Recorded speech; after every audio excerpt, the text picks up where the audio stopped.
questions that I've been kind of too scared or embarrassed to ask engineering leaders. I know, it sounds pretty silly, but I thought if I have some questions for them, I'm sure my audience does too. So I decided to survey hundreds of thousands of people to hear what are some questions you are too scared to ask engineering leaders, whether it be your managers, C-suite level individuals. What are the questions you really want to hear from them, but might be too scared to ask them?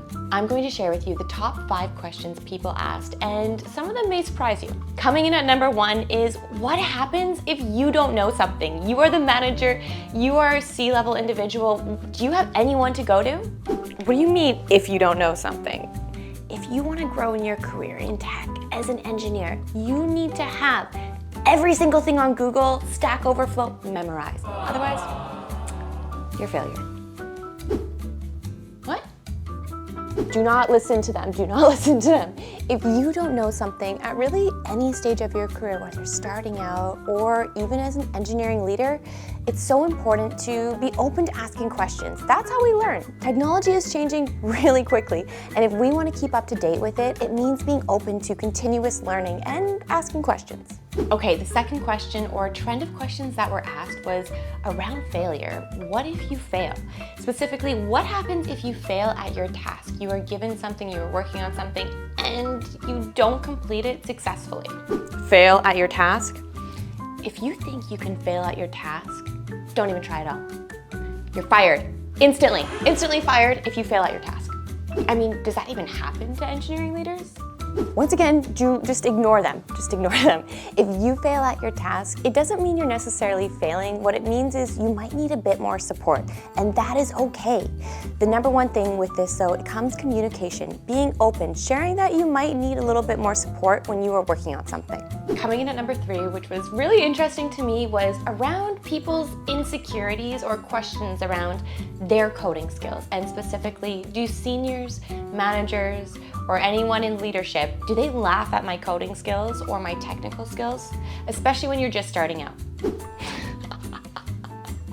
Yeah. I'm seriously going to just I don't know what I'm going to do, but this person needs to go away. Seniors do not laugh at your skills.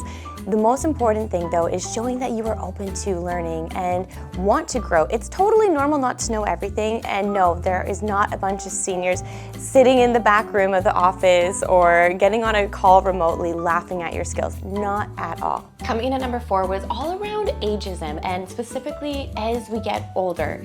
A lot of people ask questions around what are some advancement opportunities and can you be valuable when you get older? Advancement opportunities when you're older? Listen, if you aren't an engineering leader, by the time you are 30 and on Forbes 30 under 30 list, there's no room for you. There are so many opportunities for you. If you are breaking into tech or growing your career, maybe at a later stage in life, you still bring so much unique experience to the table, and it's important to remember that. The last question was around experience. How many years of experience do you need in order to get to management level or even get to C-suite level? I'm not sure if you're missing something here, but when I was born, I was at management level. I was born with this DNA of management, years of experience. I've been doing this since I came out of the womb. This is too much, too much. For years of experience, it really varies based on company, based on role you are in.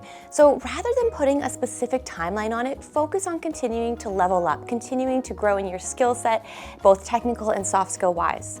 Okay, as you can see, there is a lot of questions for engineering leaders, specifically around insecurities, feeling like you don't have enough experience, wondering what the timeline is like, and I really wanted to highlight this because everyone starts from somewhere and we're all human and our journeys are all different, but being open and transparent about these things can really help others along with their journey.